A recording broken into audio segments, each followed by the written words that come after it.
Video আছে, আমি কোনো রাজনৈতিক পক্ষের কথা বলছি না, আপনারা বুঝবেন।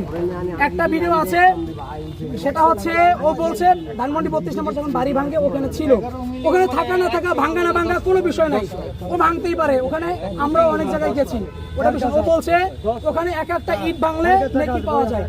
আমি যে তুমি তো আলেম, তোমার কাছে এটা আপনারা দেখছেন না ভিডিওটা, যে তুমি তো আলেম, তোমার কাছে এটা যৌক্তিক ব্যাখ্যা আছে কিনা?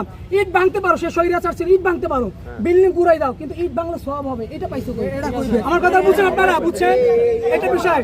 ও যৌক্তিক, ও আলেম দাবি করে, ও মূলত আলেম না, ও যৌক্তিক কোনো ব্যাখ্যা দিতে পারে নাই। ভাই শেষ কর, আপনি জান এটা তো আপনি টপিক না, টপিক না। দ্বিতীয় নাম্বার ও বলছে, শুনেন, রমনায়, ভাই শেষ করি, রমনায় যখন ওই যে আপনার পয়লা বৈশাখে, পয়লা বৈশাখে যে আপনার উদযাপন হয় না, আগে শোভাযাত্রা হইতো, ভাই ভাই আমি কথা বলি, ভাই একটু কথা বলি, আগে শোভাযাত্রা হইতো, এখন বর্ষবরণ অনুষ্ঠান হয়, তাই না?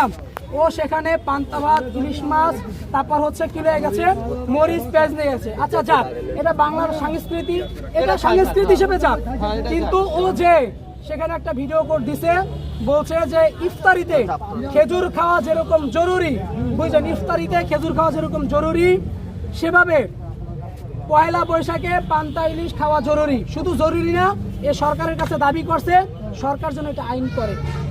নাউজুবিল্লাহ, কোথায় বিধর্মী সংস্কৃতি আর কোথায় মুসলমানদের সুন্নাত নবী আদর্শ?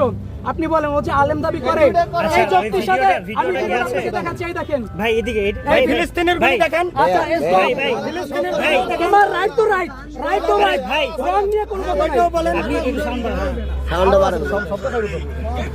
এই ভিডিওটা ভাই দাঁড়ান, ভাই ভাই ভাত খাবে ভাই, গরম লাগে, এই ভাই একটু ভাত খাবে। এই ভিডিওটা 11 মিলিয়ন ভিউ হয়েছে। ভুল স্বীকার করেন, ঠিক আছে? আমি ভুল স্বীকার করি। আচ্ছা করেন, এই এটা বন্ধ করেন। আচ্ছা ভাই, আচ্ছা আরেকটা বিষয়, আপনার দিকে উঠে ভাই, আরেকটা বিষয় ভাই, এটা কি জানেন, এটা বিতর্কিত, আপনাকে সমাধান করতে দেন ভাই। ভাই আপনি ইসলাম শাসন, আমি আর একটা পয়েন্ট বলবো, তারপর ছেড়ে দিব ভাই।